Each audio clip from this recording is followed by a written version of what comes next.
The Critshow contains elements of horror, fantasy violence, and adult language. Content warnings can be found in the episode description.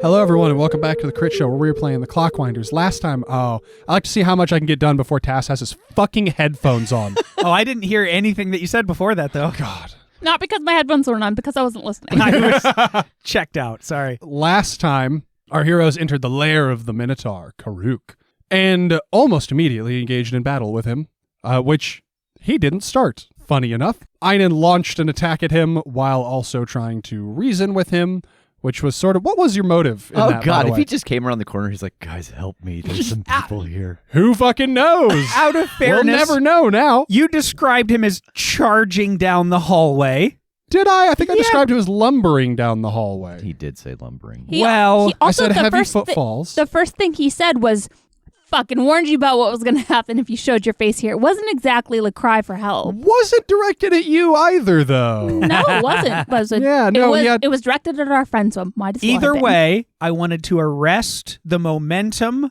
of the potential attack, and I did. He did. That's true. It all worked out. Listen, we don't argue with results. In between fighting moves, you managed to talk him around, talk him to your side. But while you were working on that, Kade, Maxine, and Armalus went invisible, snuck their way further into the labyrinth, following the blood trail that Karuk had left from his grievous wound, and found what looked like maybe a little study, a little hideaway, an office of some sort that he had entered, and that somebody else had entered, they could tell. Somebody else had rooted around in here. And then found themselves a secret passage out of there, leading back in the general direction of where you all came in and where this fight was still occurring. Once talked down, Karuk revealed that there are intruders in here, and the description seems to match that of the notorious ether witches, Sevna, Yvain, and Vaughn. And that is where we find ourselves. Einon with an arm under Karuk trying to support him and talk with him, and Kade and Maxine poking their heads out of a secret passage.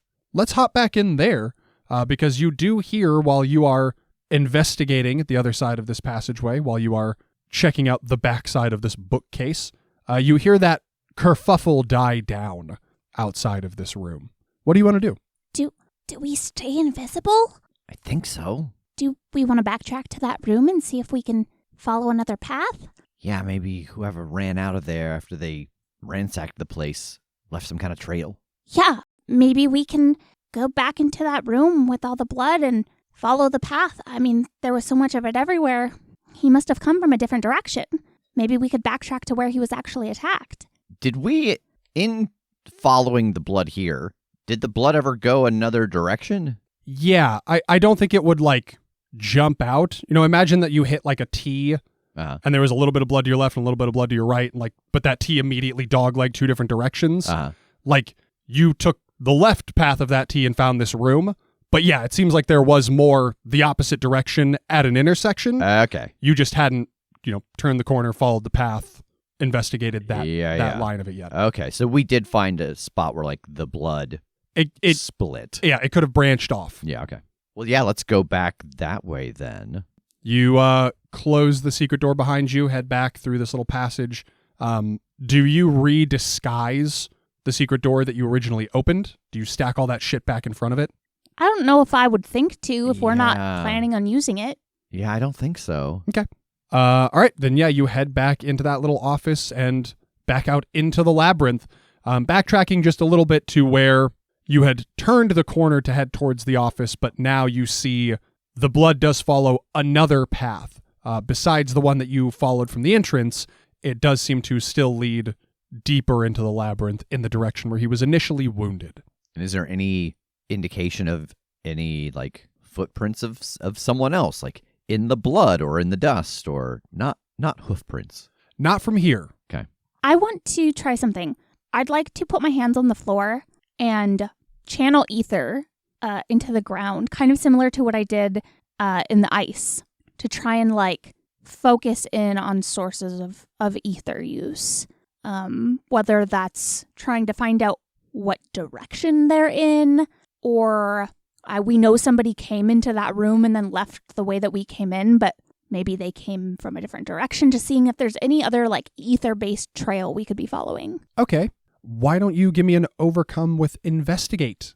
Trying to beat a 3. 5. Okay. You do notice for a very brief stretch of hallway here what do appear to be humanoid footprints leading away from this room that were then bled over by Karuk. You can see that they quickly take a different path than the one he came in on and than the one you came in on. It seems to still lead deeper into the labyrinth, but not in the direction he was wounded from. Okay, so it seems like there's more than one person, because there are footprints here going that way, but they've been bled over, like his blood is on them. So it seems like whoever hurt him wasn't the same person that was rummaging around in that room, and then they, like, heard him coming and left. So they left because he was coming in here to deal with his wound. Or to find something. I wonder what they were looking for. Is there, like, a key to a labyrinth or something? Like, is there some kind of a power source for a labyrinth? I mean, not really. It's just a maze. Unless he somehow has incorporated ether into it. I mean, you said you saw ether runes on him, right? So he definitely uses it. Yeah. I'm a little more concerned about the fact that there were 2 attackers. Uh-huh. And one of them using ether lightning. Yeah, maybe we should have headed back to Sun's Edge a little sooner. As we go back in this hallway looking at these footprints, I want to try something. I'd like to put my hands on the ground and channel ether. It's kind of like revealing a path, similar to what I did in the ice when we were looking for the movement core. Like, we did the, looking for physical evidence with blood and footprints, but knowing that there are ether users here, ether users that we potentially probably have familiarity with. I just want to see if there's any way to, like, get an idea of what direction they are, or maybe see a path that leads us back to kind of where they might be or have been. Okay. Last time, did you guys teamwork this? I think so. We did. You want to do that again? Sure. Yeah. Okay. So let's have you roll to overcome with lore. Let's lower the difficulty a little bit this time. I think last time was a 6. Let's call it a 5 this time. And take your bonus from Kade. That's a 9. Okay. You succeed with style. You get a boost as well as what you wanted. So you put your hands on the floor of the labyrinth, and this ether pulses out from you. And you see it kind of follow every path away from where you are. Like ping-ponging from wall to wall, spreading out through the maze. And it takes a little bit of time. It seems like it's literally, like, although very quickly, searching every nook and cranny in here. You start to get some kind of small hits, like some small pings on various ether signatures throughout this maze.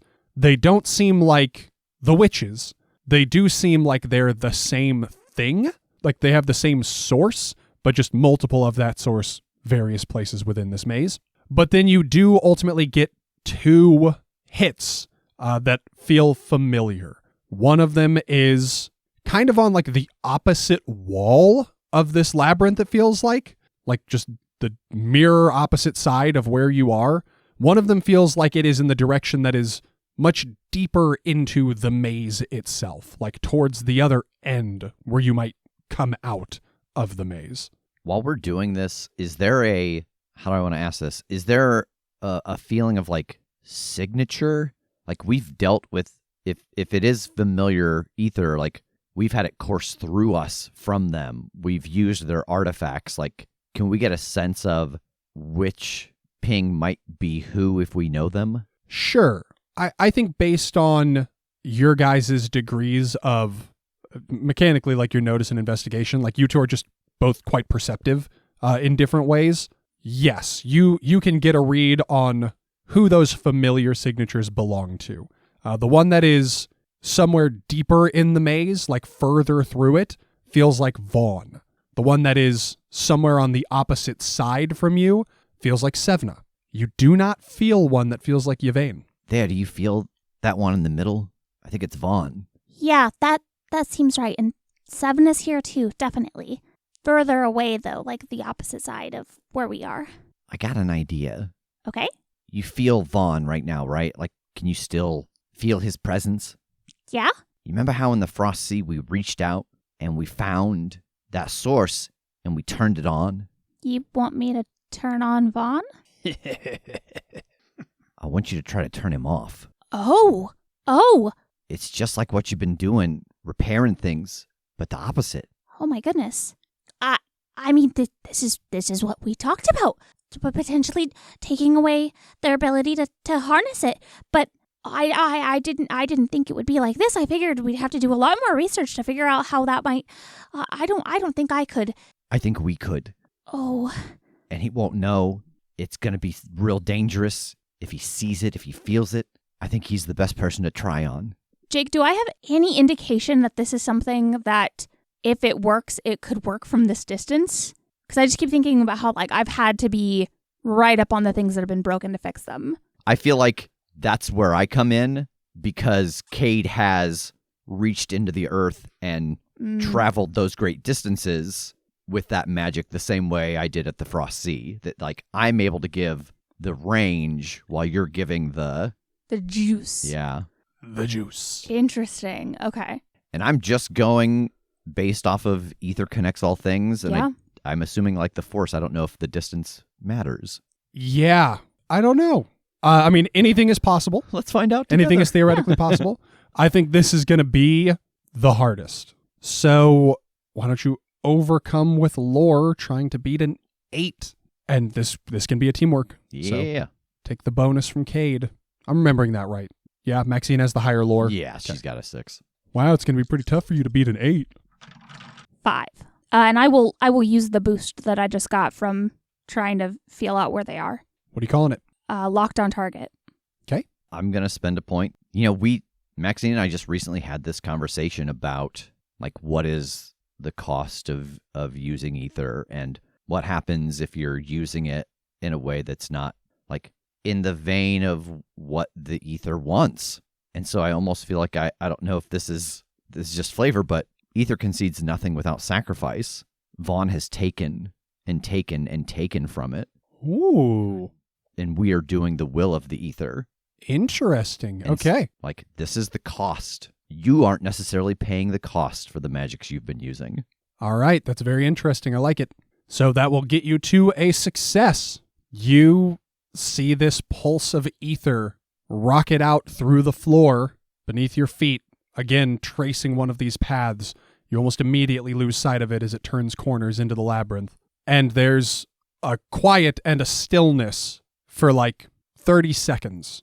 And then you feel just a wash of cold come back in your direction from where the pulse traveled. And it just sort of hits you and passes you by. And that's it. Ooh, did you feel that? Yeah. Ooh, so cold. I put my arms around her and, like, rub her shoulders to warm her up. Armalus puts his wings around both of you. I Aw. love that. You notice him very gingerly turning his head to try and steal your necklace with his beak. I give him a smack and then I nuzzle into his feathers. Are you guys still invisible? Yeah. As far as I know. Until you tell me otherwise. Somehow. Can we see each other? Yeah, there must be some sort of awareness of each other. Yeah. So what's next? I think it worked. Yeah. I don't understand exactly what happened to his ether, if it did work, but feel like that sudden icy rush was definitely an indicator that something just happened. I was just kind of thinking of it like we burnt out the ether crystal in him. Oh. I know people aren't machines, but there's something in people that lets them use it. And I mean, that's what lets a machine use it, so. I mean, you could argue that we are machines, or just machines made of organic components. Oh, like and a meat machine. Yeah, I guess that makes sense. Minotaur milk. Oh, God. God. Meat machine is my nickname in college. Meat machine, Minotaur milk, and whatever sponsor plays next. Who's that out the door? Oh, no. Back at the entrance, Einon, you are supporting Karuk, who is, it seems like he's giving up on the idea of getting back to his feet right now. Like he's been trying, and he seems like he's ready to kind of settle down and sit down on his butt. He leans against a wall and slides down, still breathing heavily through his nose. Do you know them? Yes, they've been a thorn in our side for quite a while. They became a thorn in mine quite recently. What in the world are they here for? What were they after? They want to pass through to reach the fortress. Well, that makes sense. I suppose I wasn't aware you had to pass through this way. He looks at you with some confusion, and he looks at Roland and Wazine, and I want to call him Giblet. Gimbal. If anything, that should have been the bird's name. He says, perhaps it was not clear to you due to your traveling companions, but if a human wants to make their way to the fortress without some extraordinary ability that lets them bypass me, their only path is through my maze. I just kind of slowly turned to Roland for just a moment and then turned back. I understood that it would behoove us to speak with you either way. But no, I didn't know we had to go directly through this place. But that makes sense. To my understanding, there's nothing particular inside that they are after. They tried to negotiate with me to allow them passage, and when I refused, they tried to threaten me, and when I did not blanch, the hunt began. I'm sorry. We're here to do our best to set things right. Us, the Rolands, many people from all of our kind, working together. I'm not going to say that we need you, but without you, the world will surely be a worse place. They are trying to make it so that the world continues to turn, which it is doing. We want to save us, we want to save you, and ultimately, we want to save Chimeran. At the mention of his home world, his attention snaps kind of suddenly to Roland, as if he suspects that that's where you got that word from. You can begin earning my trust by taking care of the intruders. That would be my eternal pleasure. We've got a few already working their way inside, hunting them down. You what?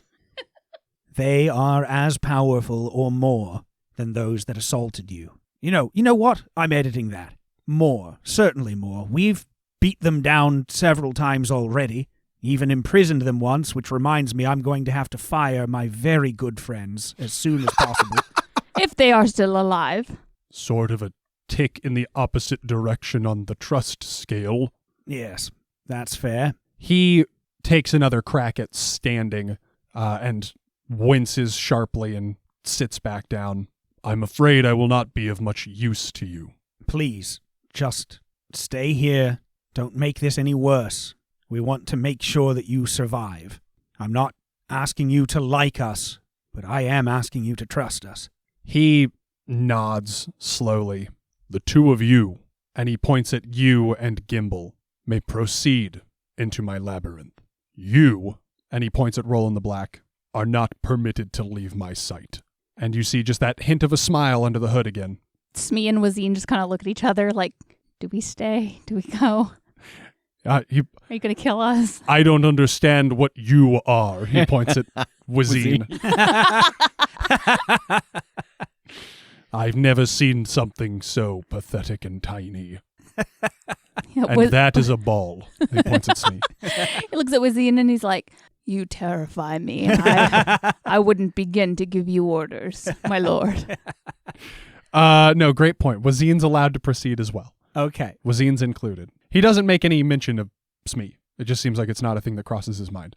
Fair enough. I stand up and fix Roland with a look. I assume that I don't have to impart upon you that I would rather not have anything sharper drawn than words. He is 1,000,000% unmoving and unresponsive. Roland, I appreciate you more every time we talk. And I'm going to get my bow off my shoulder and start walking in. Okay. Gimbal follows. So at the entrance to the maze, you can see that to your left there is Karuk's blood trail leading down and around a corner. To the right, there seems to be nothing. Meta-wise, you know that they went left, they followed the blood, but in character, you wouldn't have known. So which way you want to go? My instinct is to start towards the blood trail, but I don't know if they would have tried to go the other way to look for other things. So I don't know. Can I see footprints in the fresh blood or anything like that? Why don't you overcome with investigate, trying to beat a 2. Okay. 3. Yes, you can spot their tracks where they have incidentally stepped in some of that blood. You can see some humanoid footprints leading that direction. All right, I'm gonna head that way. Okay. And mumble to myself, it occurs to me that if I come upon them, I'll have no bloody idea. Gimbal chuckles. So you follow the trail for a couple of minutes through some twists and turns. You reach an intersection where it seems like it goes both directions. And off to your right, you hear the murmuring of your compatriots. You do not see them, but you do hear them talking quietly. Maxine, Kade. What? Oh my gosh. Oh my goodness. I think at that loud scream from Maxine, the invisibility goes away. Like, that startles me enough that I let go of it. I scream. I become visible. Einon screams. Then I scream. Oh, hey, how'd it go? We heard the fight, stop? Yes, all is, well, not well precisely, but I'm not sure what you found. Sevna's here. Yeah, we know that. We found kind of a lot. There's a room over that way that has a bunch of blood in it. It looked like one of them was rooting around for something and then left, and Karuk went in there and was bleeding all over the place. We didn't really finish figuring out what went down in there, but I was able to tell that Sevna's here, and she's about that way on the other side of the labyrinth, and deeper inside to the center, I could feel Vaughn. All right, well, shit. That certainly matches up with Karuk's assessment. They were trying to get through, as you can imagine, to get to Cloudgate, and, well, their skills in bartering their way through did not prove useful, and the fight began. Well, there's one more thing. I may have turned off Vaughn. Yeah. I didn't realize he had interest in you. What? No. I mean, turned off his ability to use ether How? by tapping into it and letting it do what it wanted to do, I guess. Right, Kade? Yeah, it's kind of, listen, I'll be frank. We've talked about this before. I'm kind of winging some of this stuff just based off what I've seen and what feels right. Well, you were really confident when you pitched the idea. Well, I mean, it makes sense to me that we were able to turn, a switch on, so why couldn't we turn one off? And to be clear, when I say I may have done it, I mean, I don't know for sure, because we didn't see him. He was so far away, but it felt like something happened. Yeah, there was a rush of cold air that washed over the whole labyrinth. So cold. If this is true, if this worked, certainly that's groundbreaking. Yeah, and it means we don't have to kill anybody. Well, I mean, I think that he's probably still going to want to kill us, probably even more so now. So Oh, sure, but good luck. I mean, no, I don't wish him good luck at that at all. Oh. I'm just saying that the danger's not completely gone, but the danger to the world has lessened a bit. I think this is a far more intricate conversation than what we're able to have in this moment. yeah, the bigger issue is that when we reached out to, feel where everybody was to get a sense of them, we can't find Yvain. Fucking Doris. I just baseball swing my bow into empty air near us, just in case. The teeth impale her. You're like, oh my god, roll fight. I can't believe this. All right, answers that at least. Onward? Yeah. So, Jake, Yeah. we'd like to get to Sevna. Okay, I was going to ask, what is the objective at this point? I think because we can't sense Yvain, Kate doesn't have any reason to think that what we did would not have sensed her if she was in the area. So I think go to Sevna. Okay. So how do we navigate the maze? Real time, probably? Yeah. Yeah, hold on. Let me draw it up. Let's go outside to where I've built the maze. Oh my god, I would love that. Oh, be it's sick. really cold outside though. Yeah. We're going to the nearest haunted house Yes. that has a maze. We're going to the corn maze. Oh. That would be fun. Hey, what if we stop here and give me time to contact Hannah Haunted Acres Hell yeah. and see if we can use their corn maze? Yeah, I'm in. We've got plenty of time. Yeah. No, I reckon this is just going to be investigate rolls. As it was to follow the blood, it's just probably going to be more challenging. But that to me seems like the best way to follow clues and follow a path and reach your destination. Any contrary thoughts? No? Yeah. Yeah. All right, so let's overcome with investigate. This can be a teamwork. I don't remember who all has investigate. I think mine's the highest. Yeah. I've got it. Same. Okay, take a +2. I think you were trying to beat a 5. 8. Okay, you succeed with style, so you also gain a boost. You all start making your way through the maze trying to find Sevna. You have the idea of where you felt that ping come from, essentially. I think as you start to proceed, you also occasionally pick up the footprints you saw leaving the bloody room. So I think you get the impression that she was the one rifling around in there who booked it. What you also notice as you are making your way through the maze is that you start to hear music. You start to hear pipe music. And like Gimbal kind of like cocks his head and checks real quick, makes sure he still has his pipes. And they don't sound exactly like his. They sound a little bit roughshod. But there's just this kind of spooky pipe music that starts echoing its way through the halls. But you are able to follow this path, that pipe music waxing and waning as you go, as you turn corners, until you reach the opposite side of the labyrinth. What from the entrance would be the far right wall, where you see a doorway like that which led into the bloody room, except this one has a metal gate, a closed metal gate blocking it, kind of like the door to a jail cell. She must have been looking for a key. Oh, it occurs to me in this moment that I did not participate in my due diligence by asking Karuk what secrets we might look out for here. Kate, is this something you could pick? I should give it a try. Yeah, why don't you overcome with burglary? Trying to beat a 3. I'm at a 2. That's a rough roll. It was a rough roll. It was literally the worst one you can do. Yeah.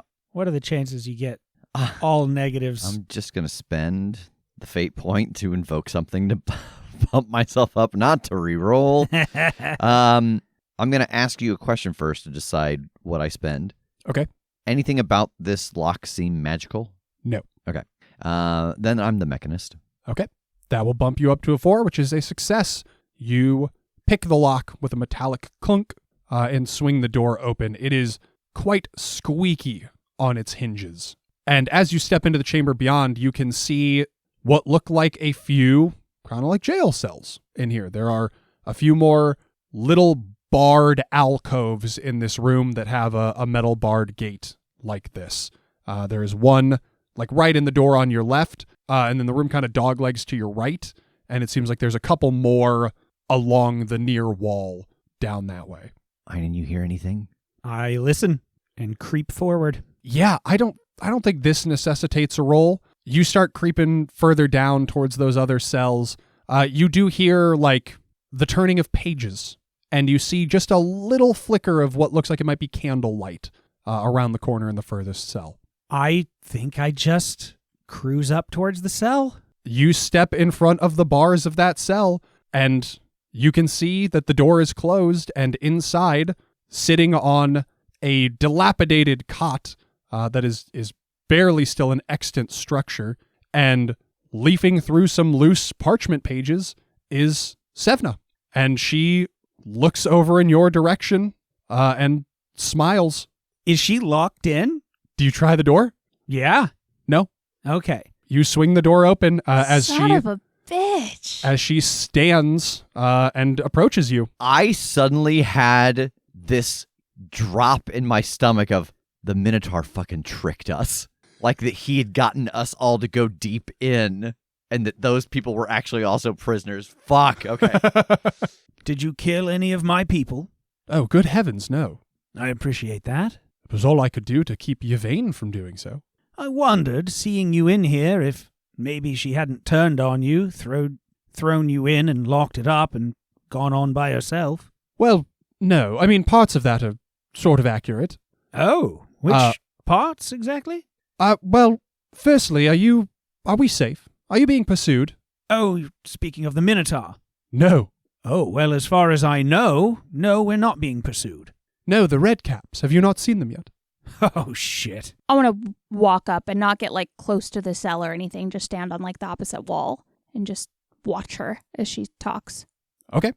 Yeah, she sees you approach, and she kind of like takes another step forward so that she can see outside the cell to look at your motley crew that is assembled here, and looks like amused and bewildered at the same time.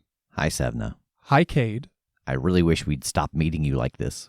I would have to argue that this is far and away the tamest encounter we've had thus far. I'd think we're being downright cordial. I guess I just meant more so that last I saw you, we left you someplace locked up with guards. And I can explain my actions. But first, we should probably make sure that you're not being followed. Did you hear the music? Oh, yes. Okay, then you are being followed. Oh, lovely. She kind of like hustles back over to the main gate that you unlocked to get in here. And as she does, I think you notice that music is getting louder in the halls, in the maze beyond. But she walks over and she swings that door shut again and locks it. My friends here couldn't sense Yvain. Does that mean she might have fallen? Or does she have a trick to keep herself from being sensed? She's kind of like looking out through the gate, like trying to look around corners as she hears that music. She's keeping an eye out, but she answers, I think there's every possibility that it means she's already made her way through. Oh, yes. Well, I hadn't considered that. That's fair. Red cap, like. For the listener at home, Rev just did a little like subtle looking down to his side as if to indicate Wazine. Who she follows your gaze. She looks down at Wazine and she says, "Oh fuck, Kill it! one of them got in." It's him. He's a leader. She says, "Oh no, nothing like you. Well, not nothing like you. They are small, but not as small as you. Sorry, what's your name?" And Wazine's like, "I'm Wazine, the Prince of Challenges." What do I know about red caps? Give me a lore roll. Let's call it a 3. Okay. Because she's going to be able to fill in any details you don't already know. So. Fair. Even with that, that's a 4. Okay. So you know that red caps, they're kind of like little feral dwarves. Like they are very similar in appearance to dwarves in terms of stature and, beards and being stocky and stuff. But they have red skin, like they are severely sunburned. Like that's kind of what it looks like. They're not mindless, but they are sort of animalistic. They are eaters. They will eat anything ether that they can get their hands on. If they found a movement core, they'd eat that motherfucker. If they found a vial of ether that you pulled, they'd eat it. If they found a weapon that was imbued with ether, they'd eat it. But they've just got a nose for ether no matter what, whether it's inanimate or animate. I just nod as Sevna is looking out through the bars and my gaze is kind of following hers. And I turn back to look at Kade and Maxine with, that kind of smile. Well, this is problematic because not only do we have our lovely old friends here to deal with, but we have a pack of something hunting that consider you, well, delicious. Well, they're not wrong. Well, what do you mean? Us specifically? Like ether? Yes. Yes, it's why I've been trying to just lie low, hoping that eventually they'd abandon my scent if I wasn't using my abilities. Although there is simply ether coursing through me, so I can only get so quiet. What's a word like quiet but for your nose? Odorless? Yes, sort of. I can only be so odorless. I think you smell fine, Sevna. Oh my goodness. Okay, so if you attack them with ether, does it not do anything? Do they just absorb it? No, they're not impervious to ether. They just will probably want you more. I suppose that if you're trying to magic blast a ravenous redcap as it's running you down, you've just got to hope that you snuff it out before it reaches you and gets a bite out of you. Well, we have two things going for us on this. They are fairly animalistic, which is to say they're not a faction of these parts that we're going to have to reason with very much, and also they've got ruddy little faces. How the hell did they get in here? Is it something that Karuk knows is in here? Did they also just happen to get in here today? When I mentioned that I hadn't specified any details about the labyrinth with him, this is part of, what I meant. Ah. Yes, that's something that I'd been trying to determine as well. And she starts, flipping through those pages that she's holding again. From what I can glean, they were exiled here, and they also occupy these halls, although it seems that they give our big bullish friend a wide berth. I lean into Kade. We may have accidentally given Vaughn a leg up on getting through here. Yeah, that or left him defenseless and dead, but it seems they don't want to eat just meat, so... I assume you're trying to have her not hear this. Yeah. Well, then she has no input. Okay. Sevna, do you know off the top of your head if these creatures, the lore is true that they're called red caps because they dip their hats in the blood of their victims? I'd heard that as rumor, but wasn't sure if that was accurate. She furrows her brow and starts, aggressively flipping through these pages. I haven't come across anything like that in my readings thus far. Interesting. Oh, is that, got information about him in it? Just a little bit. I don't know how much of a scholar you are, how well read you are, but we got somebody here who, if there's something in there, they're going to find it. Oh, she kind of looks around at the group holding the pages out. Yeah, I take them and hand them to Maxine. I hand them to Armalus. He hands them to Giblet. Fucking Gimbal. And then as he does, he goes, "What are we doing?" Hands them to Gimbal, and then he eats them. And absorbs their knowledge, and now he knows everything. Exactly. Fucking love paper.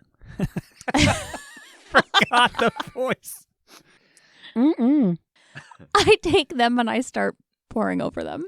Okay. I don't think this necessitates a roll either. You start reading through these, and this seems like sort of a kind of a random assortment of pages. Some of them do seem to mention red caps. Some of them seem like inconsequential journal entries that Karuk wrote. Are these sheets of paper, or were these from a book, or from a journal, and they're ripped out pages? You asking me or Sevna? You. Is this something I could repair to have a full tome of more comprehensive knowledge, or is this just kind of scattered thoughts that really don't form any more of a whole? These are scattered pages. I think based on what you have observed, it seems like maybe she just rifled through some shit and grabbed what she could find before she had to bail. She didn't have time to dig in and find anything comprehensive. That makes sense. That does open up an interesting idea, though. How much of a thing do you need for your magic to be fixing it rather than producing it? It's restoration, so I think the focus is this is something that once existed as a whole and now it is less than. Yeah, I'm sort of torn. If this was a page torn out of a book and that book was fine somewhere other than this page being missing, it doesn't feel to me like you should be able to hold that page and create the book around it. Yeah, I was going to say, it doesn't feel like the thing is destroyed. It's just removed from the whole. Yeah, but her ability's not necessarily destroyed. There are varying levels of damage. Sure. I'm not sure how to navigate that exactly.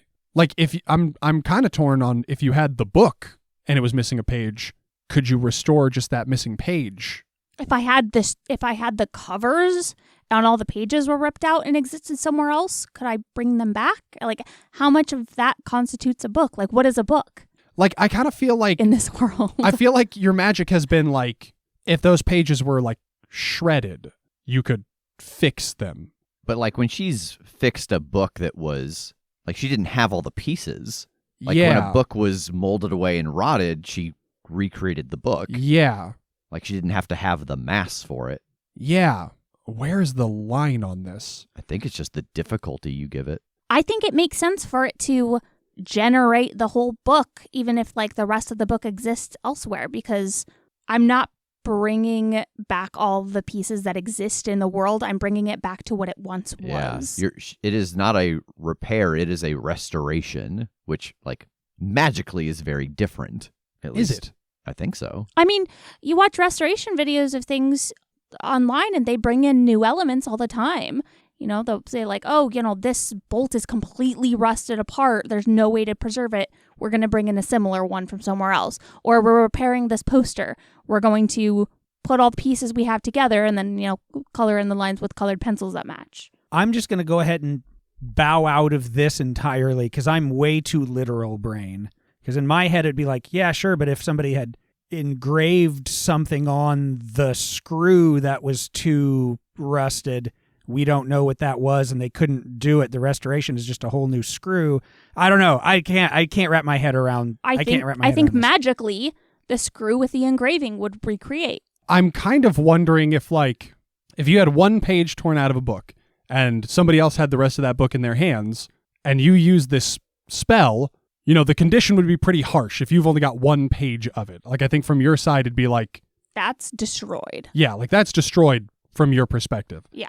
Would it just like fucking dematerialize the book out of that person's hands because it's restoring itself in yours?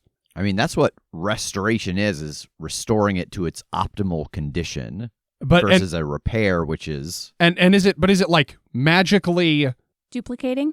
No. Taking the original parts.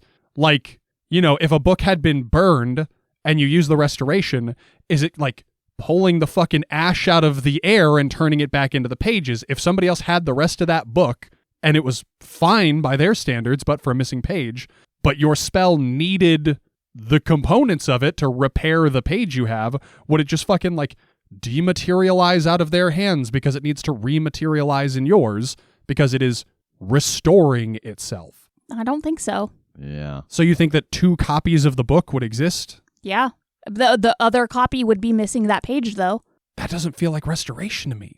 That doesn't feel like repair either. That feels like regeneration, like duplication or some shit. Yeah, I'm leaning more towards that. That seems like you're just duplicating something and not like the moldy, falling apart book that you did once just seemed to make it like swell up back into its original form. Like all the pieces were sort of there, just gross and falling apart, but then they themselves were fixed. Yeah, but then we're getting into a real granular level because when something molds, it doesn't exist anymore. It falls apart. It decays. I mean, matter... And so that mass wasn't there to be That matter recreated. just transforms into a different form. Yeah.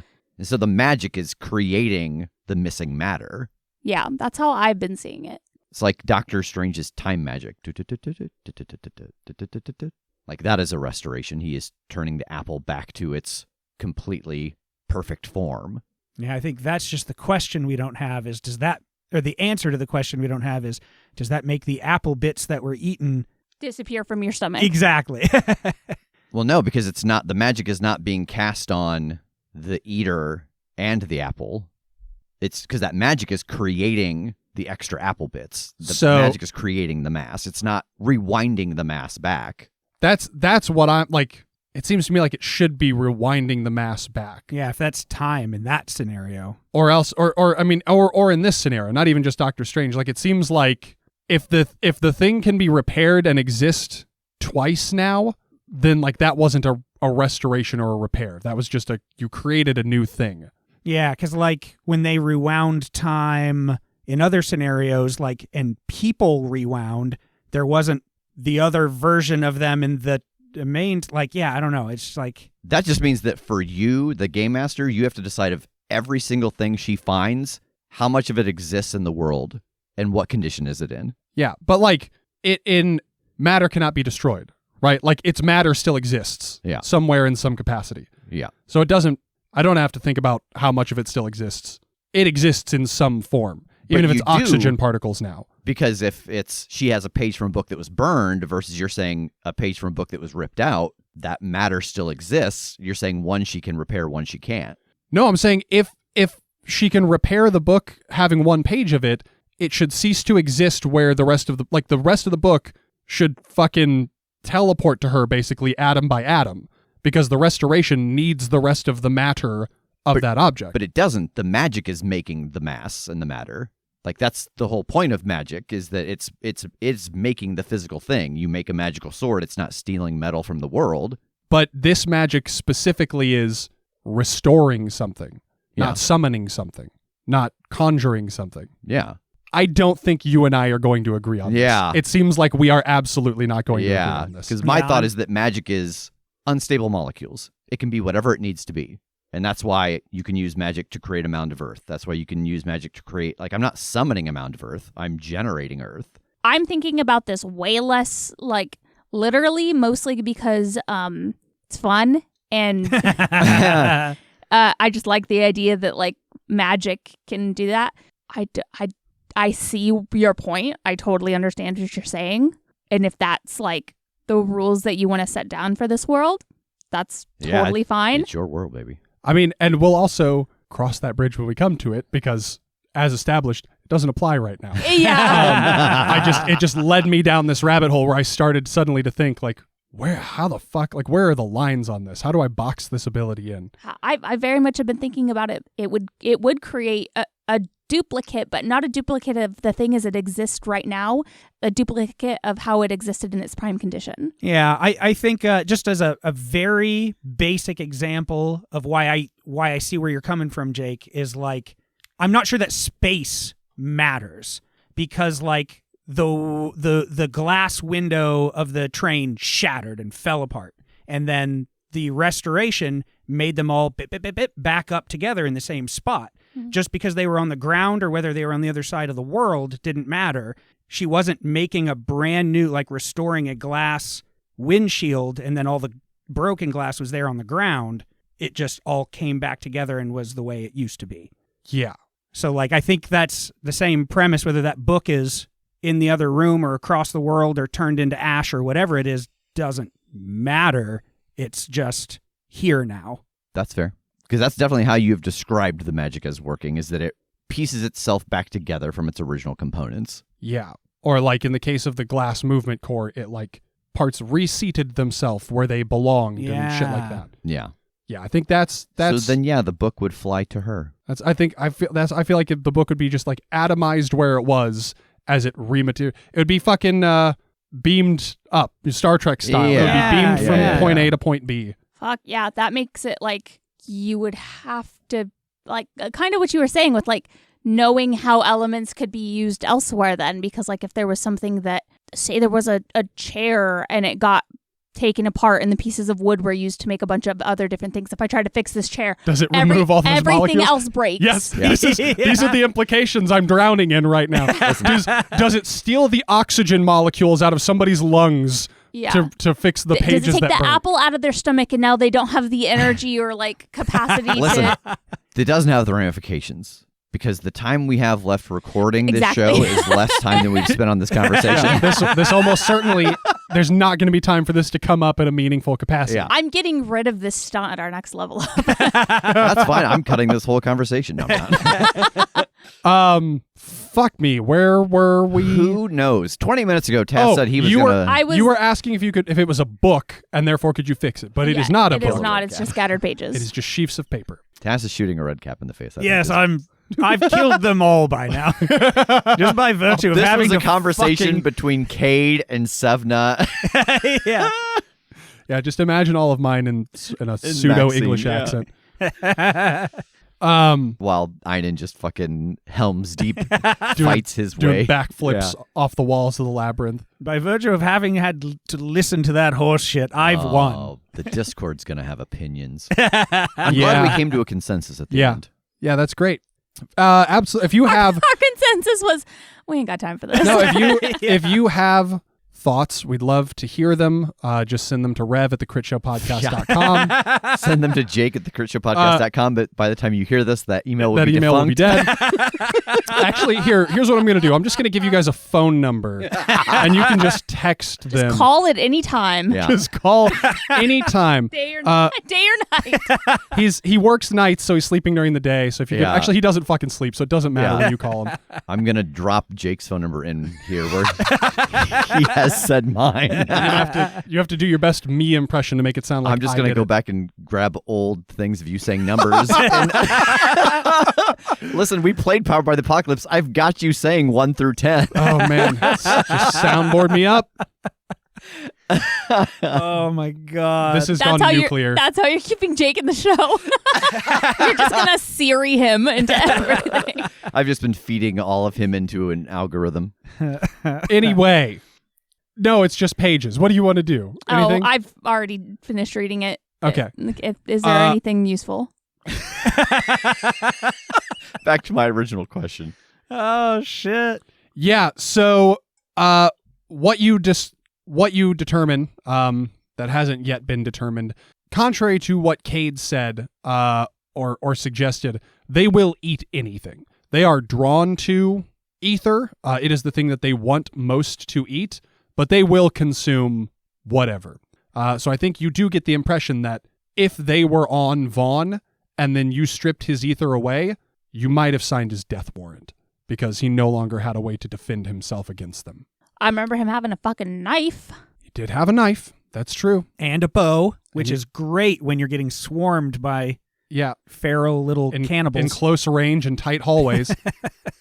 Well, if you put teeth on your bow, you swing it around. Beyond that, I think you find that they do play music. They have these little whittled wooden pipes that they play their music on. They are playing except when they are like acutely chasing prey. So you hearing the music and it getting closer means that they are honing in on you. The only time that music will stop is when like they've got you in their sights and they're rushing you.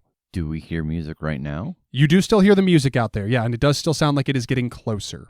But you are behind a locked metal door, which seems like this is why, I mean, she says as much, this is why I've positioned myself in here, because I thought I might not have anywhere to go, but hopefully they wouldn't be able to get to me at least. Well, we don't have time to just stand in here locked away, hoping that they get bored. We've got to make it through this labyrinth. Sevna, there's a lot that we need to discuss with you. But right now, if we work together to get out of here, I think we'll stand a better chance.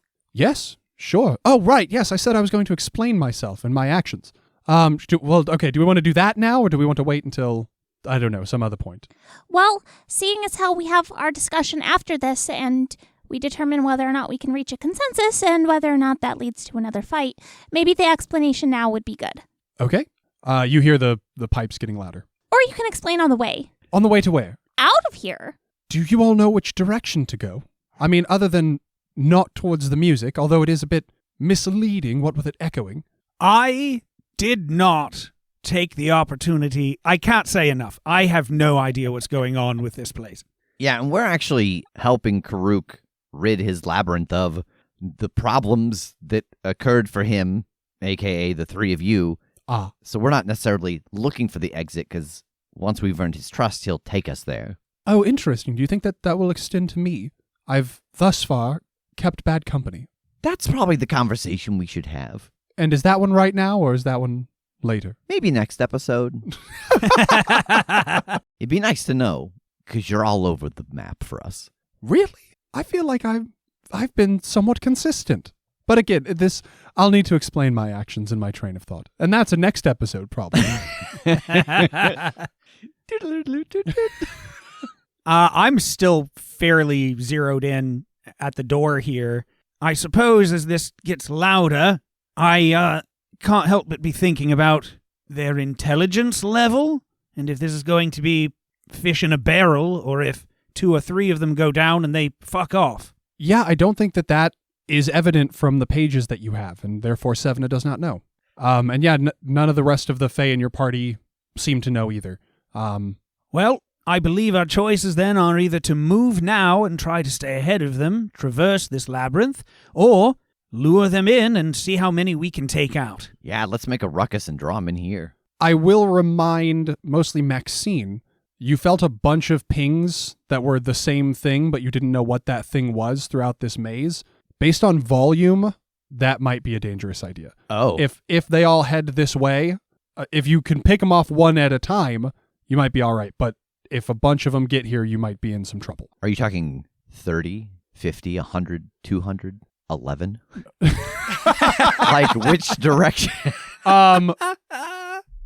No, like 30. Okay. Like a small enough number that you probably could physically contain them in this space, but a large enough number that they'd be a fucking pain in the ass to deal with all at the same time. I don't think we should lead them here.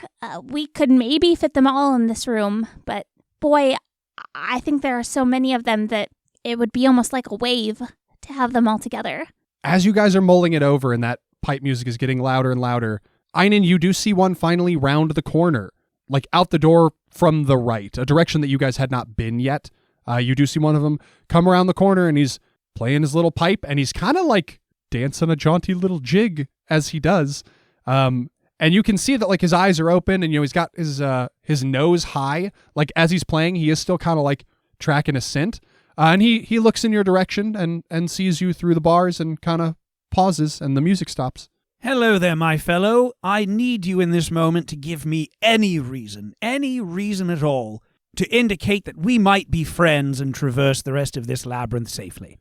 He sprints full tilt head first at the bars and starts trying to chew through them. I think that is where we will end this one. We're going to give him the whole time until we hit the next episode to chew through these bars? Yeah, it passes in real time. Thank you, everybody, for joining us. If you have... I'm so out of sorts.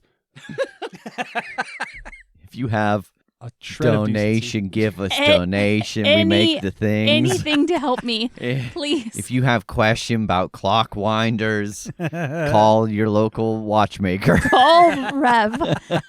Call Rev. Here's his phone number. Once again. Jake's number. Oh, man. Thanks, everybody, for joining us for another episode of The Crit Show. I got names for you to read. Oh, okay. Because you can get your name read at the end of an episode, like these people. Yes, like Samuel Calnans and Joe. Thanks to the two of you. Check out the episode description if you want more details on Fate or the Clockwinders. Check out our Patreon. Tune in next time for more metaphysical magic talk. Murdering red caps. Everybody say goodbye. Goodbye. Bye.